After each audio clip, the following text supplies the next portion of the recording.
அப்பா தந்தையே என்று அழைப்போம். இது இயேசு கிறிஸ்துவுக்குள் பிரியமான என் சகோதர சகோதரிகளே, இந்த நிமிட நட்சத்திரக்கு இயேசுவின் நாமத்தில் நான் உங்களை அன்போடு அழைக்கிறேன். கடவுளை அப்பா தந்தையே என்று அழைப்போம். பழைய ஏற்பாட்டிலே யாரும் கடவுளை அப்பா என்று அழைக்கவில்லை, தந்தை என்று அழைக்கவில்லை. தந்தை என்று அழைத்து செவியுங்கள், விண்ணக தந்தையை நோக்கி செவியுங்கள், தந்தையே என்று அழைங்கள் சொல்லி இந்த துணிவை, அந்த அதிகாரத்தை இயேசு பெருமான் தன் சீடர்களுக்கு கற்றுக் கொடுத்தார். தந்தையை நோக்கி செபியுங்கள் என்று சொல்லி, விண்ணக தந்தையை நோக்கி செபியுங்கள் என்று சொல்லி, விண்ணக தந்தையே என்று செபியுங்கள் என்று சொல்லி சீடர்களுக்கு கற்றுக் கொடுத்தார். அதை தூய ஆவியின் வழியாக இயேசு பெருமான் நமக்கு பெற்றுக் கொடுத்தார்.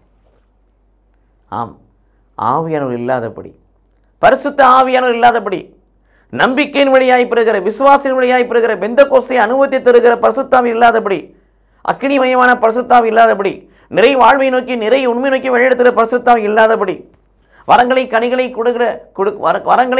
கொடைகளை கொடுக்கிற பரிசுத்தாவி இல்லாதபடி கடவுளை அப்பா தந்தா என்று அழைக்க முடியாது. பரிசுத்தாவி இல்லாதபடி விண்ணக தந்தையே என்று நம்ம ஜெபம் பண்ணோம்னாக்கா அதில் சத்தம் இருக்கும், கடவுளுடைய சித்தம் இருக்காது. அப்பான்னு கூப்பிட்றதுக்கு, கடவுளை தந்தையே என்று அழைப்பதற்கு ஒரு தகுதி வேணும். என்ன தகுதி? பரிசுத்த ஆவியை பெற்றுக்கொண்டவர்களாக இருக்க வேண்டும். ரோமர் 8:14-15 அதை தான் சொல்லுகிறது. கலாத்தியர் 4:6 அதை தான் சொல்லுகிறது. பரிசுத்த ஆவியை பெற்றுக்கொண்ட நாம் கடவுளை அப்பா தந்தா என்று அழைக்கிறோம். கடவுளும் நாமெல்லாம் தேவனுடைய பிள்ளைகள் என்று சான்று பகிறார். இந்த அனுபவம் உண்மையிலே உங்களுக்குள் எனக்குள் இருக்கிற பெந்தெகோஸ்தே அனுபவத்தை தருகிற அக்கினிமயமான பரிசுத்த ஆவியானவரை பெற்றுக்கொள்வோம். கடவுள் நம்மை ஆசீர்வதிப்பாராக. ஆமென்.